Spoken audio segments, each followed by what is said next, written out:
Trump and Eisenhower didn't know and didn't care for Kennedy. What'd you think of Truman's statement on Kennedy? It's not the Pope I'm afraid of, it's the Pop. Yeah, the father, Kennedy, who obviously had a lot of control in the Kennedy sphere. I will say that for all of the thoughts that Eisenhower had early on and during the campaign about Kennedy, he did come to respect him, as I said, in this transition, and that's one of the things you learn about here. During the campaign, Nixon kept Eisenhower off the trail. Largely, a lot of people took that to be that Nixon, there was a tension there.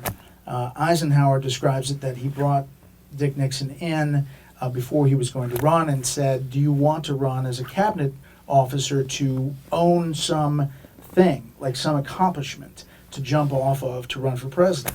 Well, Nixon always felt he was suspicious of that. He always thought that he was just trying to get him off the ticket. So he said, no, I'm going to stay as vice president. Well, there was this tension there.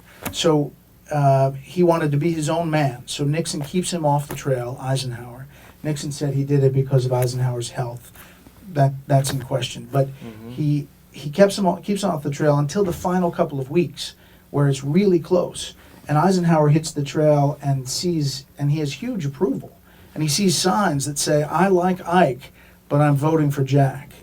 And Kennedy is quoted to say to his aides, every second that Eisenhower is on the trail, I feel like I'm standing on a mound of sand and the wave keeps coming in and I'm sinking down and down and down.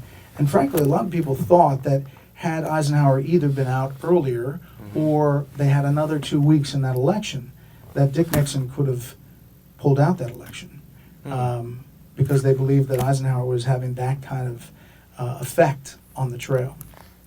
But Eisenhower came to respect Kennedy and really respected him when he called him to Camp David and asked him for advice then and in future times.